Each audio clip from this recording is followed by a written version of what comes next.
안녕하세요. 서울 근교에 살고 있는 30대 여자입니다. 저는 그야말로 믿는 도끼의 발등이 제대로 찍혀 이혼을 하게 되었는데요. 그 믿는 도끼가 제 발등을 어떻게 찍어버렸는지 한번 들어보실래요? 저와 남편은 요리 학원에서 처음 만나게 되었어요. 혼자 자취를 시작하며 배달 음식을 먹던 저는 이대로는 안 되겠다는 생각에 곧장 요리 학원을 등록했고 그곳에서 만난 사람이 남편이었죠. 이렇다 할 요리가 처음인 저와는 다르게 남편은 요리를 꽤나 능숙하게 했고 그런 남편의 도움을 받으며 저는 남편과 빠르게 가까워졌어요. 그렇게 두어 달 저희는 도움을 주고받으며 마음도 주고받게 되었고 남편의 고백으로 연애를 시작하게 되었죠. 참 배울 점이 많다 싶더라고요. 연애를 하는 2년 내내 남편은 한결같이 밝으면서도 참 긍정적인 사람이었어요. 제 앞에 닥친 크고 작은 문제에도 남편은 늘 제 옆에서 아낌없는 응원을 해주기도 하고 때론 해결책을 함께 고민하며 저에게 큰 도움이 되기도 했죠. 그런 남편과 함께라면 저의 앞날도 행복할 거라 생각했고 결혼이라는 단어가 익숙해질 때쯤 제가 먼저 남편에게 프로포즈를 하게 되었어요. 저기, 자기야, 나 할 말이 있는데. 무슨 말이길래 이렇게 뜸을 들여? 왜? 무슨 일 있어?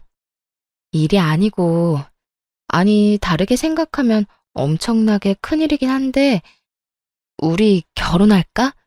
나 자기랑 이제 연인 사이 말고 부부하고 싶어서.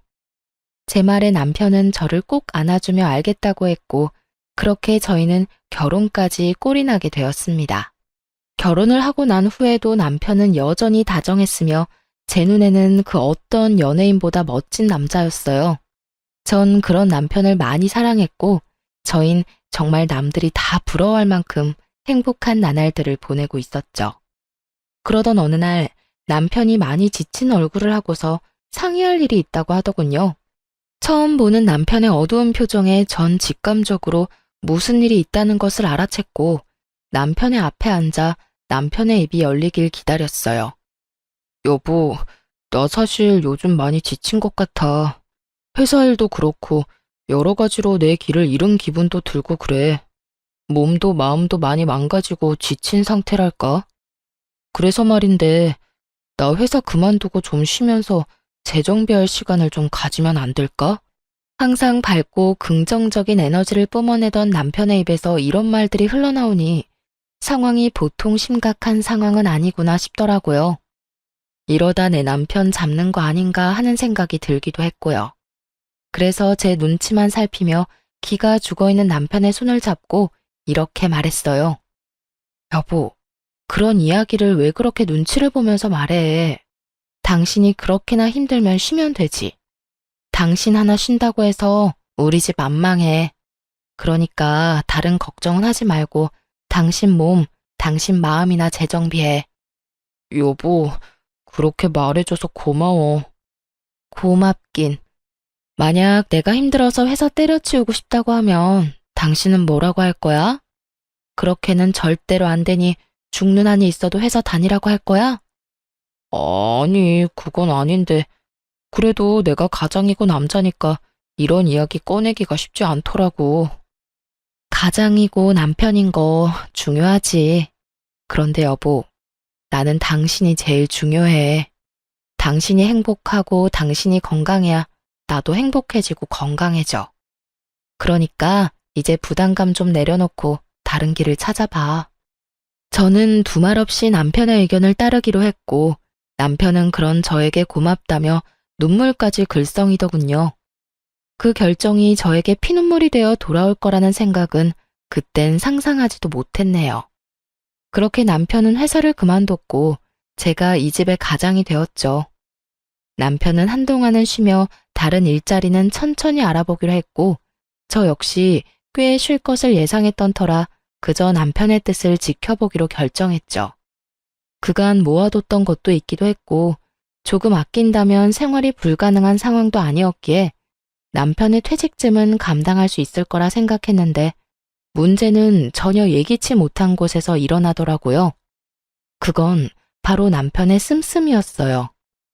남편은 한동안은 모자랐던 잠을 잔다거나 책을 읽는 등 주로 집안에서 시간을 보내며 그간의 노고를 씻어내곤 했었는데 어느 순간부터 밖으로 나돌기 시작하더니 이때껏 보지 못한 사치가 시작되더라고요. 스트레스를 돈으로 풀기로 작정이라도 한 사람처럼 속된 말로 돈을 물 쓰듯 흥청망청 쓰기 시작하는데 이대로 괜찮은가 하는 생각마저 들더라고요. 처음에는 그러려니 했던 마음도 남편의 사치가 점점 심해지니 이건 아니라는 생각이 들었고 어느 날은 상의도 하지 않고 차를 바꾼 것을 보는 순간 전 이대로는 안 된다는 생각이 확실하게 들더군요. 그래서 결국 남편에게 한마디 하게 되었죠. 여보, 차는 언제 바꾼 거야? 전에 타던 차도 상태 괜찮았잖아. 차. 그게 친구가 차를 바꿨는데 한번 몰아보니까 괜찮더라고. 그래서 나도 기분 전환할 겸 해서 바꿔버렸어. 기분 전환 겸? 차가 한두 푼도 아니고 그렇게 비싼 걸 살 거였으면 나하고 상의 정도는 했어야지. 당신 회사 일로 바쁘니까 그냥 혼자 결정한 거지. 그리고 내가 내 돈으로 산다는데 당신이 왜 화를 내? 다 내가 능력이 되니까 산 거라고. 그러니까 당신도 이 일엔 뭐라고 말하지 마. 내가 알아서 능력껏 쓰는 거니까. 낯설더라고요. 제가 아는 남편은 책임감도 강하고 언제나 저를 옳은 길로 인도하던 사람이었는데 제 앞에 서 있는 남편의 모습은 전혀 다른 사람 같은 기분마저 들더군요. 그런 낯선 남편의 모습에 멍한 것도 잠시 저는 정신을 차리고 다시 남편에게 좋은 말로 설득을 해보려고 애썼어요. 그래, 당신 마음, 당신 말이 어떤 뜻인 줄 잘 아는데 그건 당신이 총각 때나 가져야 하는 마음이지. 지금은 당신 나랑 결혼하고 가정까지 이뤘잖아.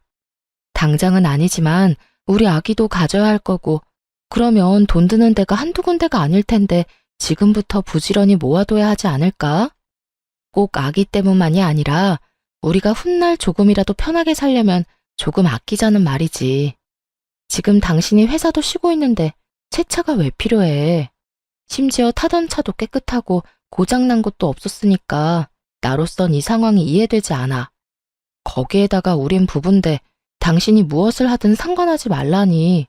내가 당신이 한 일에 지적하는 상황이 되어버린 것 같아 당신 기분이 나빠진 건 충분히 이해하겠는데 아무리 이해를 한다고 해도 당신이 나한테 그렇게 말하면 나 굉장히 섭섭해.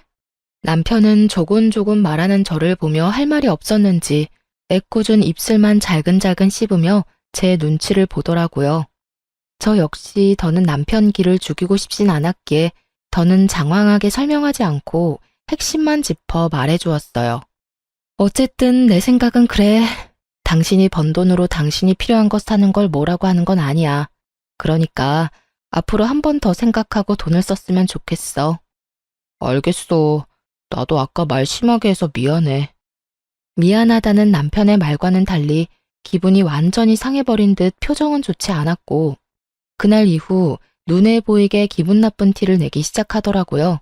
제가 기분을 좀 풀어주려 말을 걸어도 시큰둥하게 답을 한다거나 장을 보러 함께 나가는 날에 손이라도 잡으려고 하면 티가 나게 손을 치워버린다거나 하는 행동으로요.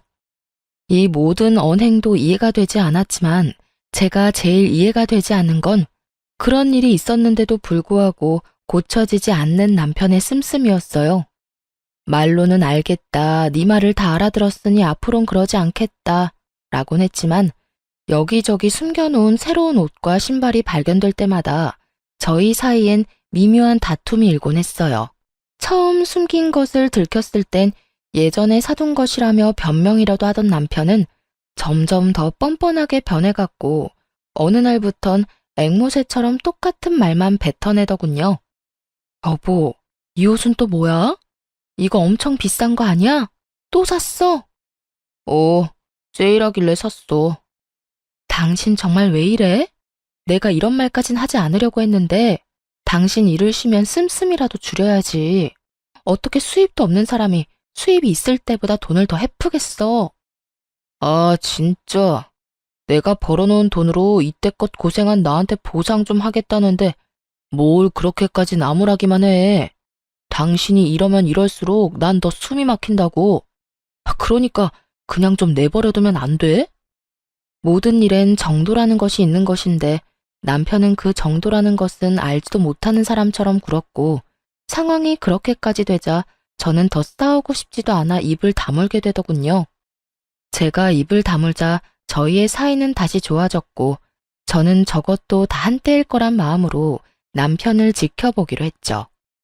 그러던 어느 날 아빠가 갑자기 쓰러지셨다는 소식을 듣게 되었습니다. 엄마는 제가 고등학교 때 돌아가셨고 외동딸인 저는 아빠의 걱정이 클 수밖에 없는 상황이었죠.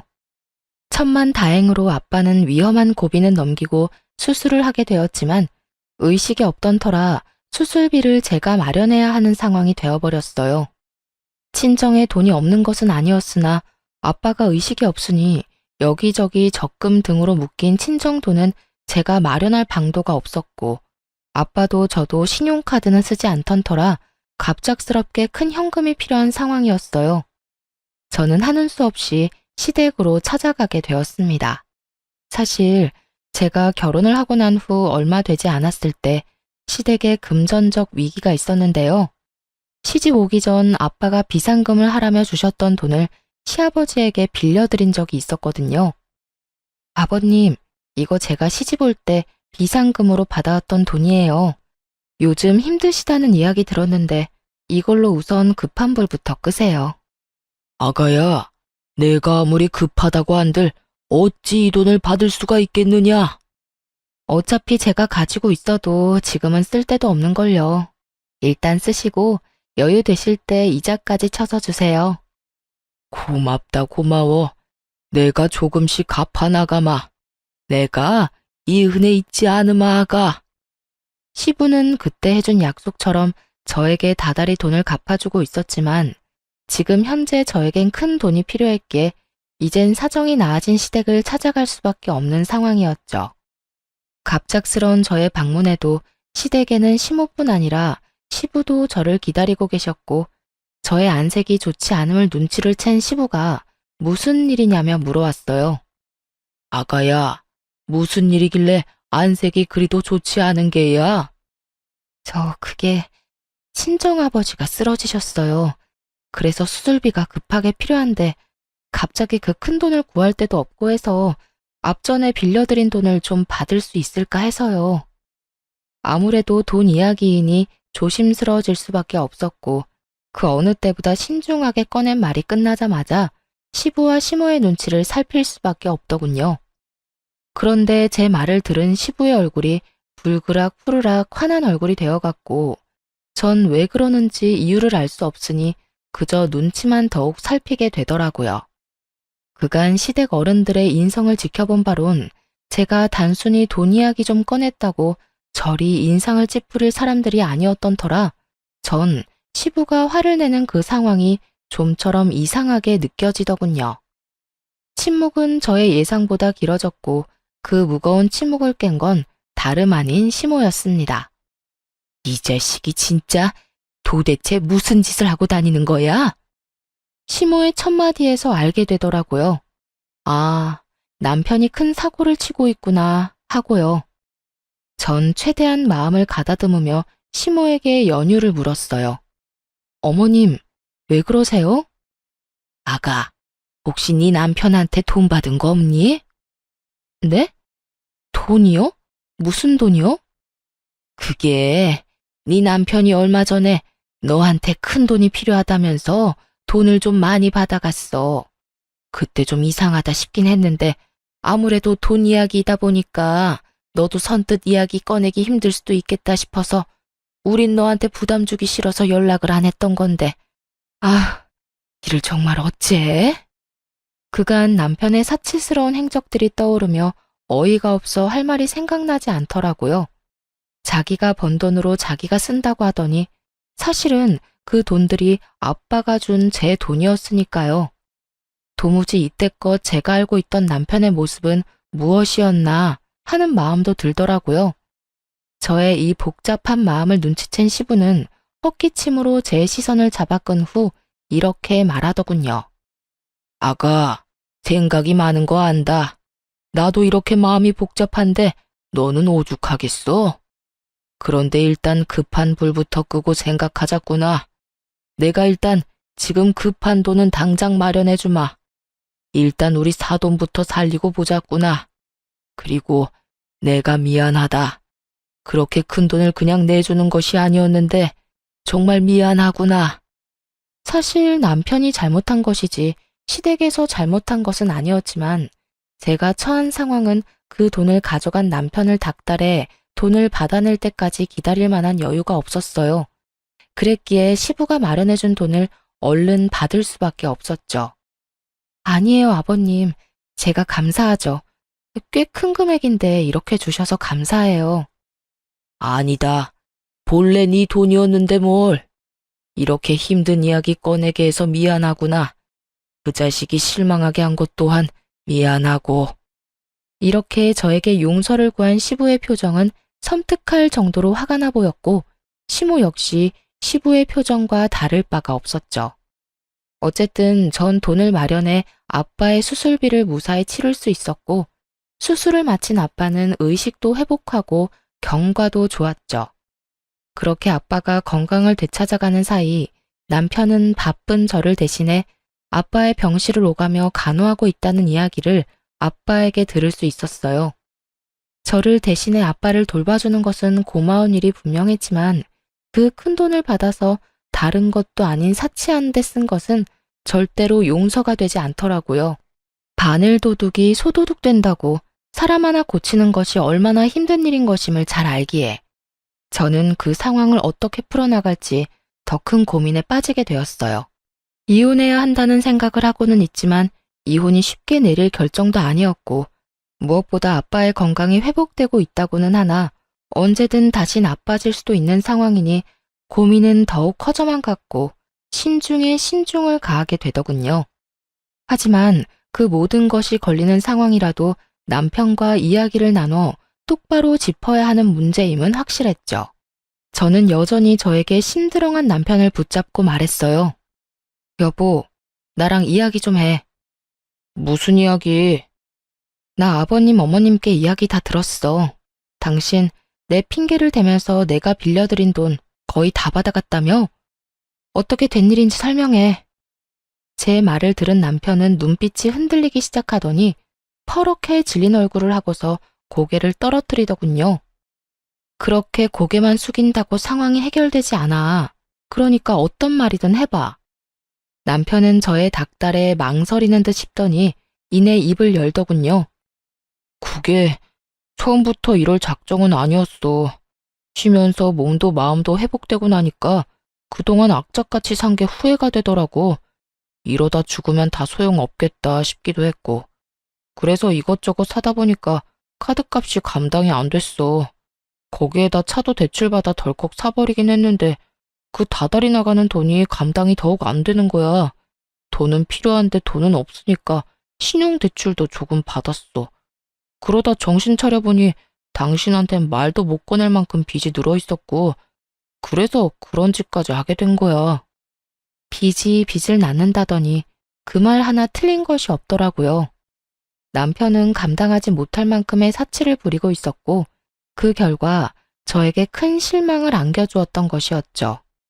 전 당장이라도 욕이 튀어나오려는 것을 겨우 누르고서 남편에게 말했어요. 당신, 나 알지? 난 가까운 사람이랑도 돈 거래 안 하는 사람이야. 그런 내가 당신하고 어머님 아버님을 믿고 기꺼이 그 큰 돈을 빌려드린 건데 어떻게 다른 사람도 아닌 당신이 그런 내 믿음을 이런 큰 실망으로 돌려줄 수가 있어? 당신 정말 내가 알던 그 남자가 맞긴 해? 여보, 내가 정말 미쳤었나 봐. 내가 진짜 잘못했어. 내가 진짜 화나는 게 뭔지 알아? 당신이 나를 실망해서까지 받은 돈으로 고작 사치를 부렸다는 게 난 너무 화가 나. 너무 실망스럽다고. 꼭 필요한 곳이 있어서 나 몰래 썼다고 해도 기가 막히는데 그 돈들을 고작 옷, 신발, 차 이런 걸 사느라 빚진 데 썼다고? 이걸 내가 어떻게 받아들여야 해? 내가 진짜 할 말이 없다. 내가 그 순간에 잠시 정신이 나갔었다는 말밖에는 정말 미안해. 남편은 정말 반성이라는 걸 하는 듯 보였고 전 그런 남편에게 시부의 말을 전하기로 했어요. 사실 제가 모든 사실을 알고 집으로 돌아온 날 시부에게서 전화가 왔었어요. 제가 빌려드린 돈을 다 입금했다는 말과 함께 시부는 이렇게 말을 하더라고요. 아가야, 실망이 큰 거 잘 안다. 그래도 나를 봐서라도 한 번만 더 기회를 주면 안 되겠어? 아버님, 그게 저도 고민이 많아요. 그래, 왜 안 그렇겠어? 그래도 네가 나를 봐서라도 기회를 한 번 더 준다면 내가 어떻게 해서든 정신교육 다시 해놓으마. 정신교육이요? 그래, 일단 그 녀석이 가져간 돈은 내가 다 받아낼 생각이다. 사돈 수술만 잘 끝나고 나면 우리 회사에 출근시켜서 온갖 자비는 다 시킬 생각이야. 밑바닥부터 굴리다 보면 그 녀석도 동기한 줄 알겠지.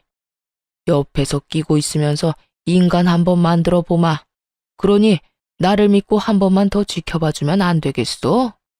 시부에 이런 부탁이 없었다면 당장 이혼을 했을 수도 있었을 텐데 저는 많은 고민을 한 끝에 남편이 아닌 시아버지를 한 번 더 믿어보기로 했고 저의 긍정적인 반응에 시부는 자신에게 돈을 다 받았다는 말은 하지 말라고 당부하셨어요. 전 시부의 당부 그대로 남편에게 전했고 남편은 아직 정신을 덜 차렸는지 반발하고 나서더군요. 뭐? 내가 아버지 회사에? 그것도 말단 사원도 아니고 잡일이나 하는 직원으로 출근을 하라고? 내가 왜? 지금 당장 다른 곳에 취업해도 그런 취급은 받지 않는다고. 그런데 내가 왜? 당신 아직도 정신 못 차렸구나. 당신이 친 사고가 얼만데 아직도 찬밥 더운 밥 가릴 거야? 당신은 그렇게까지 안 하면 정신 차리긴 힘들 테고 나는 그런 정신 빠진 남자랑은 더는 살 생각 없으니까 당신이 결정해. 아버님 회사에 출근할 거야 아님 나하고 이혼할 거야? 저는 남편에게 마지막 기회를 주었고 남편 역시 저의 확고한 의지를 알아챘는지 저와 시부가 시키는 대로 하겠다고 하더군요. 바로 다음 날부터 시부의 회사로 출근하기 시작한 남편은 밤이 되면 거짓골이 되어 들어오더라고요. 듣기로 시부의 회사에서 남편이 주로 하는 일은 청소부터 시작해서 짐 나르기 등 주로 몸을 쓰는 온갖 잡일을 하고 있다고 하더군요. 시간이 흐를수록 남편의 꼴은 보기 힘들어졌지만 그 눈빛만큼은 예전 제가 알던 눈빛으로 돌아오고 있었고 그렇게 힘들게 번 돈은 남편의 생활비와 시부에게 매달 갚는 돈을 제외하곤 모두 저에게 고스란히 입금이 되었어요. 전 그 돈을 따로 모아두었다가 시댁에 큰 행사가 있을 때 쓰기도 하고 일정 금액이 되면 적금으로 묶어두기도 했죠. 그렇게 1년 남짓 남편은 제가 알던 남편의 모습으로 돌아와 있었고 전 그 당시 남편과 이혼을 하는 대신 기회를 한 번 더 주었던 것을 참으로 다행이라고 여기며 지내고 있었죠. 그러던 어느 날부터인가 남편의 퇴근이 늦어지기 시작했고 왜인지 이상한 예감에 우선 시아버지한테 전화를 걸었죠. 요즘 남편이 계속 늦어진다고 말하며 회사가 많이 바쁘냐고 물었고 아버님이 바쁘긴 한데 정작 남편이 야근까지 하는지는 몰랐다며 회사에 전화해서 남편이 정말 일을 하고 있는 것인지 확인해 보겠다며 전화를 끊었습니다. 얼마 지나지 않아 시부에게 전화가 걸려왔고 전 그 전화를 받았죠. 네, 아버님. 그래, 아가. 회사에 전화해보니 그 녀석 창고 정리를 하고 있다고 하더구나. 녀석도 참 시키지도 않았는데 그런 일까지 다 하고 말이다. 어머, 그래요? 야식이라도 준비해 놓아야겠어요. 저는 굳은 일도 마다하지 않고 열심히 하는 남편이 기특했고 시부 역시 저와 같은 마음인 듯 하더군요. 저기 아가, 근 1년 동안 지켜보니 정신도 좀 차린 것 같고 요즘엔 열심히 일하는 게 기특하기도 해서 이제 일다운 일 좀 시켜보려는데 네 생각은 어떠냐? 옆에서 끼고 가르치다가 하나둘씩 넘겨주려고 하는데 그 말씀은 회사를 물려주고 싶다는 말씀일까요? 그래, 내가 요즘 고민이 많아. 요즘처럼만 하면 걱정 없겠다 싶다가도 섣불리 판단하는 건 아닌가 하는 생각도 들고. 네가 보기엔 어떠냐? 내가 그 녀석한테 회사를 물려줘도 될 것 같으냐? 요즘 퇴근 시간이 많이 늦는데 그게 다 일을 너무 열심히 하다 보니 늦는 거 아니겠어요? 그렇지. 네가 생각하기에도 정신 차린 것 같지? 네, 아버님께서 가까이에서 좀 더 들여다보시고 이제 되었다, 이제 좀 안심하고 맡겨도 되겠다 싶으실 때 아버님 뜻대로 하셔요. 제 말을 들은 시부는 다시 생각해도 남편이 기특한지 연신 허허 웃으시다 전화를 끊으셨고 저 역시 기특한 남편을 위해 야식을 만들어 놓고 기다렸어요. 하지만 아무리 기다려도 남편은 오지 않았고 12시가 넘어 남편에게 전화가 오더라고요. 그 전화는 택시 기사분이 건 전화였고 집까진 왔는데 남편이 너무 취해 정신을 못 차리고 있다고 하더군요. 저는 부랴부랴 밖으로 나가보았고 그곳엔 제대로 걷지도 못할 정도로 취한 남편이 있었어요. 이상하더군요. 술을 먹을 수도 있고 취할 수도 있는 것이었지만 시부와 통화한 것이 9시가 조금 넘었을 때였고 적어도 남편은 10시 정도면 퇴근을 했을 텐데 12시가 훨씬 넘은 시간까지 술을 마셨다니 전 비틀거리는 남편을 부축하며 추궁 아닌 추궁을 하기 시작했죠. 여보, 괜찮아? 정신 좀 차려봐. 괜찮아. 난 괜찮아. 아, 이 사람이 진짜 누구랑 마셨어? 누구랑 마셨길래 이렇게 많이 마셨어? 그리고 지금 시간이 몇 시인 줄 알아? 내가 못 살아, 정말. 그냥 아는 형이랑 먹었어. 이야기하다가 먹다 보니 이렇게 됐네. 미안해. 이렇듯 두루뭉술하게 넘어가는 남편을 보며 이 인간 또 숨기는 게 있구나 싶었죠. 그리고 그 다음날 남편은 또 늦는다는 연락을 하더라고요. 솔직히 일하는 걸 제 눈으로 직접 확인한 적도 없어서 이번 기회에 야근하는 남편 응원도 할 겸 찾아가기로 결심했죠. 간단한 요깃거리와 함께 평소 남편이 좋아하는 인삼물을 끓여서 말이죠. 회사에 도착하니 전날 들은 말처럼 다른 곳은 불이 다 꺼져 있는데 창고에서만 불빛이 새어나오고 있더라고요. 그 늦은 시간까지 열심히 일하고 있는 남편을 떠올리니 입가에 절로 미소가 지어지며 흐뭇한 마음마저 다 들더군요. 전 남편의 일을 방해하고 싶지 않은 마음에 적당한 타이밍을 위해 창고 안을 조심스럽게 들여다보았고 살짝 들여다본 창고 안의 광경은 그야말로 충격 그 자체였습니다. 아무렇게나 바닥에 내팽겨쳐진 옷가지들과 함께 남편에게 붙어있는 여자. 전 두 눈으로 보고 있으면서도 믿지 못할 광경에 큰 충격에 빠져 멍하니 있다 몰래 숨어 사진만 몇 장 남겼네요. 차마 더는 눈으로 보고 있을 수가 없어 주체할 수 없이 흔들리는 두 다리를 붙잡고 차로 돌아왔어요. 몰래 찍은 사진이 없었다면 꿈이라고 믿고 싶을 정도로 충격이 크더군요. 충격에 빠져 울던 저는 시부의 얼굴이 떠올랐고 얼른 전화를 걸었죠. 그래, 아가야. 이 시간에 무슨 일이냐? 아버님, 그게 혹시 그이랑 지금 회사에 같이 있는 여자가 있는데 누구인지 아시나요? 그게 지금이라면 우리 회사 경리일 거다.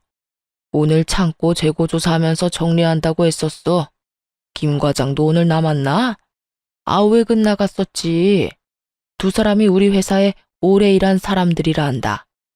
회사에서 만나서 결혼까지 한 우리 회사 유일한 사내 부부지. 그런데 그건 왜 묻는 게야? 무슨 일 있는 게야? 아버님, 놀라지 마세요. 저 지금 회사에 왔는데 글쎄 창고에서 두 사람이 바람을 피우고 있더라고요. 아무래도 남편과 붙어있는 여자도 회사 사람 같아서 여쭤봤어요. 뭐야? 그게 사실인 게야? 네, 아직 그 두 사람 창고 안에 있어요. 아버님, 지금 당장 그 김 과장이라는 분 좀 회사로 불러주세요. 시부는 화가 엄청나게 난 듯했고 그 화는 제 말을 완전하게 믿는다는 뜻과도 같았죠. 그렇게 전화를 끊은 전 얼굴 한번 본 적 없는 김 과장이라는 사람을 기다렸고 얼마 지나지 않자 신발도 제대로 신지 않은 김 과장이 다급히 창고로 뛰어들어가더군요. 그 뒤로는 뻔한 결말이었어요. 남편은 옷도 제대로 갖춰 입지 못한 채 김 과장에게 머리채를 잡혀 창고 밖으로 끌려 나오고 있었고, 그 뒤를 울고불고 난리가 난 상간녀가 나오더군요. 전 그 모든 광경을 지켜보고 있었고, 남편은 김 과장에게 일방적으로 맞기 시작했어요. 한참을 맞고만 있던 남편은 김 과장의 주먹질이 끝나자 그 앞에 무릎을 꿇고 빌기 시작하더라고요. 과장님, 죄송합니다. 정말 죄송합니다. 제가 잠시 미쳤었나 봅니다. 죄송? 이게 죄송하다는 말로 끝날 문제야. 어떻게 가정 있는 여자랑 그딴 짓을 할 수가 있어? 그것도 내 와이프인 거 뻔히 알면서 어떻게 그딴 짓을 할 수가 있냐고? 정말 죄송합니다. 입이 10개라도 할 말이 없습니다. 제발 한 번만 용서해 주십시오. 용서? 이게 용서가 될 일이라고 생각해? 도대체 언제부터야? 도대체 언제부터냐고? 얼마 되지 않았습니다. 정말이에요. 그러니까 과장님, 제발 아버지랑 제 아내한테만큼은 비밀로 해주시면 안 되겠습니까? 뭐? 비밀? 네, 그 두 사람 알면 저 진짜 죽습니다. 제발 좀 살려주십시오. 제발요. 이렇게 부탁드리겠습니다. 남편은 김 과장의 발밑에 엎드려 눈물을 흘리고 빌었고, 그런 모습을 보던 상간녀 역시 무릎을 꿇고 빌기 시작하더군요. 여보, 정말 잘못했어. 그런데 우리 오늘이 정말 처음이야. 믿어줘. 아까 창고 정리하다가 너무 힘들어서 밥 먹으면서 반주 좀 했는데 술 기운에 그만. 실수야, 실수. 실수? 그게 실수라고? 그 말을 내가 믿을 것 같아? 믿어줘. 정말이야. 지금 이 상황만 보지 말고 이때껏 내가 당신하고 살면서 보여준 모습들을 떠올려봐. 나 당신 정말 사랑하고 누구보다 열심히 살았잖아. 그러니까 이번 한 번만 용서해줘. 나 당신하고 이혼하면 못 살아. 그래? 그럼 살지 마. 뭐? 나하고 이혼하면 못 산다며? 나 당신 같은 여자랑 더는 못 사니까 무슨 일이 있어도 이혼할 거야. 그러니까 못 살겠으면 살지 말라고. 여보, 제발, 제발 용서해줘. 내가 이렇게 빌게. 단호한 김 과장과 그런 김 과장을 붙잡으며 애원하는 상간녀. 마치 막장 드라마의 한 장면 같더군요. 뒤늦게 저의 모습을 발견한 남편은 그야말로 얼굴이 사색이 되어가고 있더군요. 여보, 여기 어떻게 왔어? 어떻게 오긴. 당신 힘들게 야근한다길래 먹을거리랑 물 좀 끓여왔는데 상상도 못했던 재밌는 광경을 봤지 뭐야? 그래서 내가 김 과장님 불렀어. 이런 재미있는 구경은 같이 해야 재미있는 법 아니겠어? 여보, 미안해. 미안하다고 하지도 마. 당신이 인간이야? 내가 어떤 마음으로 당신한테 기회를 주었는지 몰라? 어떻게 나한테 이럴 수가 있어? 저는 절규 섞인 고함을 내질렀고, 저의 이런 모습에 남편은 고개를 바닥에 쳐박고 애원하며 빌기 시작하더군요. 여보, 진짜 미안해. 내가 정말 미쳤었어. 처음부터 이러려고 했던 건 아닌데 정말 미안해. 내가 당신한테 너무 큰 잘못한 거 알아. 그런데 나 진짜 마지막으로 한 번만 더 용서해주고 기회를 주면 안 될까? 나 이때까지 잘해왔잖아. 오늘 일은 정말 실수야. 실수라고. 실수? 실수라고? 나 말을 안 해서 그렇지. 지난 1년 동안 너무 힘들었어. 일은 일대로 힘든데 내 주머니로 들어오는 돈은 없지. 아버지 눈치에 당신 눈치에 그 상황이 너무 답답하기도 하고 짜증도 나고 그렇더라고. 그런데 그때 나한테 저 여자가 잘 대해주니까 나도 모르게 눈길이 가서 이런 실수를 저지르게 됐어. 그렇다고 마음을 줬다거나 그런 일은 절대로 없었어. 정말이야. 내가 진짜 미쳤었어. 그러니까 나한테 한 번만 더 기회를 주라. 응? 제발. 이런 상황에서까지 저의 탓을 하려는 남편을 보고 있는데 정말 어이가 없더라고요. 저의 탓을 하면서도 용서를 구하는 그 이중적인 잣대를 뽐내는 남편에게 전 지금까지와는 비교도 되지 않을 절망스러운 사실을 알려주었죠. 변명 잘 들었어. 그런데 어떻게 하지? 난 용서할 생각이 조금도 없는데. 그리고 당신한테 알려줄 사실이 한 가지 더 있는데 지금 여기로 누가 오고 있는 줄 알아? 누구? 설마 아니지? 맞아. 지금 떠오른 그 사람. 아버님 지금 오고 계셔. 아마 다 오셨을 거야. 내가 과장님을 어떻게 불렀겠어? 다 아버님께 말씀드려서 불렀지. 제 말에 남편은 제가 등장했을 때보다 더 큰 절망에 빠지며 얼굴이 새파랗게 질려가더군요. 새파랗게 질려가는 건 상간녀도 마찬가지였고 남편은 저와 김 과장에게 애원하며 부탁하기 시작하더라고요. 여보, 과장님, 제발 저 한 번만 좀 살려주세요. 제발 아버지한텐 다 오해였다고. 알고 보니 당신이 잘못 본 거였다고. 과장님도 아무것도 못 봤다고 그렇게 좀 말씀해 주세요. 제발요. 제발 제발. 이렇게 부탁드릴게요. 이렇게 부탁해 여보. 남편은 거의 바닥을 기다시피 애원했지만 그 애원이 무색하게도 그 순간 시부가 무서운 얼굴로 남편을 향해 다가와 그대로 남편의 뺨을 내리쳐버리더군요. 네 이놈, 네가 어떻게 이렇게까지 쓰레기일 수가 있어? 네 놈이 어떻게 이렇게까지 정신을 못 차릴 수가 있냐고. 이제 하다하다 바람까지 피워? 그것도 엄연히 가정이 있는 여자를? 아버지, 제가 다 잘못했습니다. 정말 반성하고 있어요. 정말입니다. 제발 용서해 주세요. 남편은 시부의 바짓가랑이 붙들고 용서를 구했고 시부는 그런 남편의 손을 가차없이 뿌리치더군요. 용서? 그게 네 입에서 나올 수 있는 단어라고 생각하는 게야? 내가 미쳤었지. 내가 생각을 잘못해도 한참 잘못했던 게야.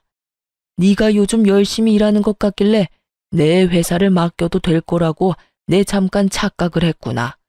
자식 새끼 잘못 키운 줄도 모르고 내가 피땀 흘려 고생한 내 회사를 너 같은 버러지한테 넘겨서 망할 뻔했어. 넌 내 회사를 물려받을 자격도 없고 내 자식으로 인정받을 자격조차 없다. 이후로 네가 밖에서 죽든지 말든지 나는 신경을 쓰지 않을 테니 너도 오늘부터 부모 없다고 생각하고 살거라. 눈앞에서 회사를 놓쳐버린 남편은 애원을 넘어 간절하게 시부에게 빌기 시작했어요. 회사요? 그게 정말이세요? 저는 아버지가 그런 생각하고 계신 줄도 모르고 제가 잠시 미쳤었나 봐요. 그러지 말고 제발 한 번만 봐주세요. 저도 사람인데 실수도 할 수 있는 거잖아요, 아버지. 마지막이라 생각하시고 한 번만 더 기회를 주시면 제가 정말 더 열심히 할게요. 뭐? 실수? 네 놈이 한 짓은 실수로 덮을 수 없는 중대한 사안이고 너 하나 때문에 내 회사에서 10년 넘게 일한 과장은 소중한 철을 잃었다. 네가 사람 새끼면 회사에 눈이 멀어서 봐달라는 말이 입 밖으로 나와선 안 되는 게다. 제가 정말 입이 10개라도 할 말이 없는 상황이라는 건 잘 알아요. 그런데요, 아버지, 저는 아버지의 하나뿐인 아들이잖아요. 하나뿐인 아들이 뭐가 대수냐? 그깟 아들 처음부터 없는 셈 치고 살면 되는 것을. 네가 무슨 말을 짓거리든 내 생각엔 변함이 없을 테니 그런 줄 알고 쏙 꺼지거라. 남편에게 단호하게 못 박은 시부는 몸을 돌려 김 과장과 상간녀를 향해 이렇게 말하더군요. 자네는 오늘부로 당장 퇴사 조치할 테니 그런 줄 알고 내일부턴 출근하지 말게. 김 과장한텐 내가 입이 10개라도 할 말이 없어. 미안하네. 일단 우리 이야기는 내일 하도록 하고 오늘은 자네 저 데리고 돌아가 보게. 집안 문제로 할 이야기가 많을 터이니. 이렇게 말한 시부는 저의 손을 잡고 그 자리를 벗어나게 해주었습니다. 시부는 아무래도 집에 혼자 두기가 불안했는지 저를 시댁으로 데리고 갔고 시댁엔 저를 걱정스러운 표정으로 기다리고 있는 시모가 있더군요. 아가, 괜찮아? 어머님, 이제 어떻게 해요? 저 이제 어떻게 해요? 그래, 울거라 울어. 나도 이렇게 울고 싶은데 너는 오죽하겠니? 이 어미가 미안하다. 내가 자식 새끼를 잘못 키웠어. 내가 다 미안하다, 아가. 시모는 저를 꼭 끌어안으며 자신이 더 미안하다고 했고, 전 그런 시모의 품에서 참았던 눈물을 한참을 흘렸습니다. 그렇게 한참을 온 저에게 시부와 시모는 자고 가라며 저를 붙잡았지만 저는 괜찮다고 하며 집으로 돌아왔어요. 시댁에서도 쫓겨날 것이 분명한 남편이 집에서 편히 지내는 꼴은 볼 수가 없었거든요. 집으로 돌아온 저는 남편의 짐을 싸 문 앞에 던져두고 집 비밀번호를 바꿔버리곤 친정으로 가서 지내기로 했어요. 아무래도 남편의 흔적이 가득한 그곳에선 한시도 숨을 쉬고 싶지 않았으니까요. 제가 친정에 간다는 말을 들은 시댁에서 친정의 전화에 용서를 구하고 상황을 잘 설명해 준 덕분에 친정에 도착한 저는 긴 설명 대신 아빠에게 따뜻한 마음의 위로를 받을 수 있었어요. 우리 딸 고생 많았어. 아빠, 죄송해요. 이런 꼴 보여서. 네가 뭐가 죄송해? 네가 잘못한 게 뭐가 있다고. 그러니까 나한테 죄송할 필요도 없어. 아빠, 고마워요. 고맙기는. 딸, 잘 들어. 그놈이랑 너랑 이혼한 이유 중에 네 잘못은 단 하나도 없어. 넌 할 만큼 했고 이젠 후회 없이 네 삶을 살면 되는 거야. 후회는 너같이 좋은 여자 놓친 그놈이나 하는 거지 네가 할 것이 아니란 말이야. 그러니까 우리 딸은 그런 미련스러운 감정은 갖지도 말고 앞으로 행복하게 너만을 위해서 잘 살자. 알겠지? 아빠는 저를 위로해 주셨고 저는 그런 아빠의 응원을 받으며 힘을 낼 수 있었습니다. 그 뒤로 전 이혼을 진행했고 다들 그렇게 하시듯 저 역시 상간녀 소송을 함께 진행하게 되었죠.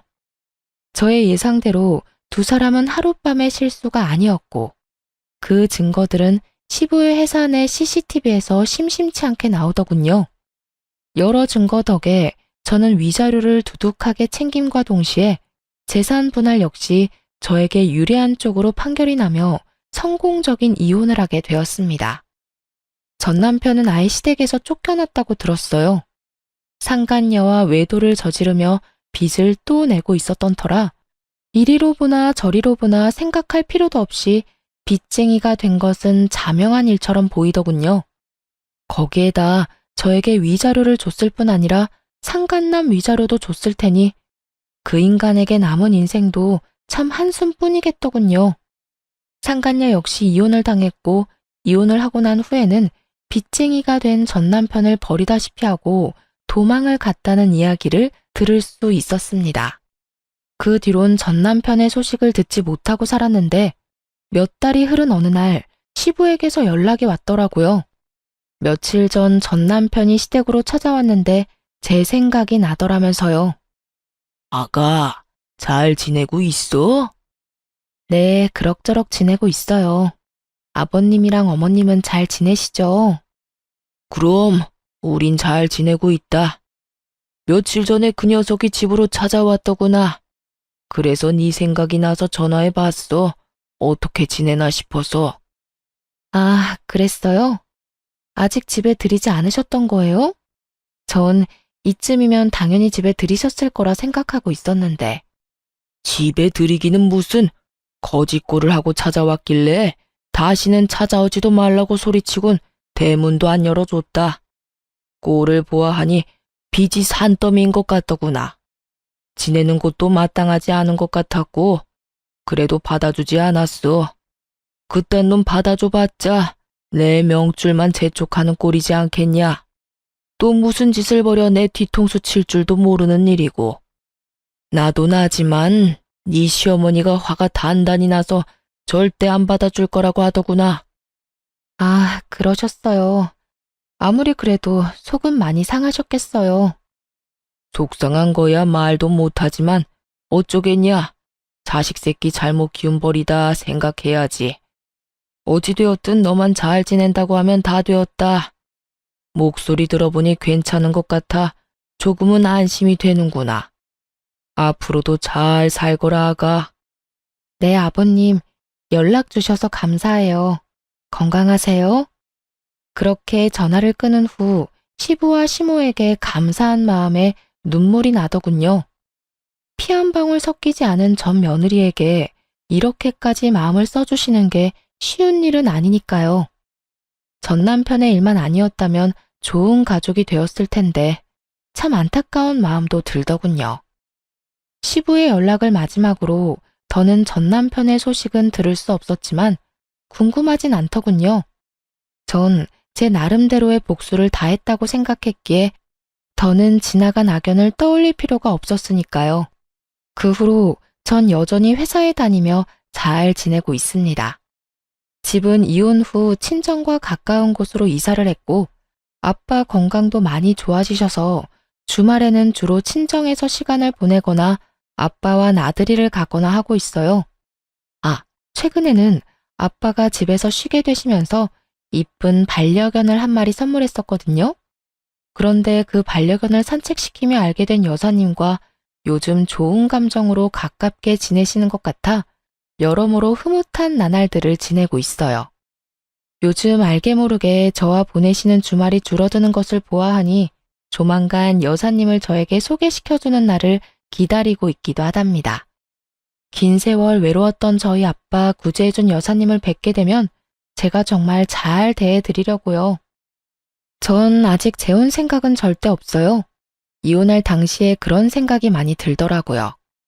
만약 남편이 돈 사고를 쳤을 당시에 바로 이혼을 했다면 어땠을까 하고요. 수도 없이 많이 생각해봤지만 그때마다 결론은 같더군요. 후회는 없다.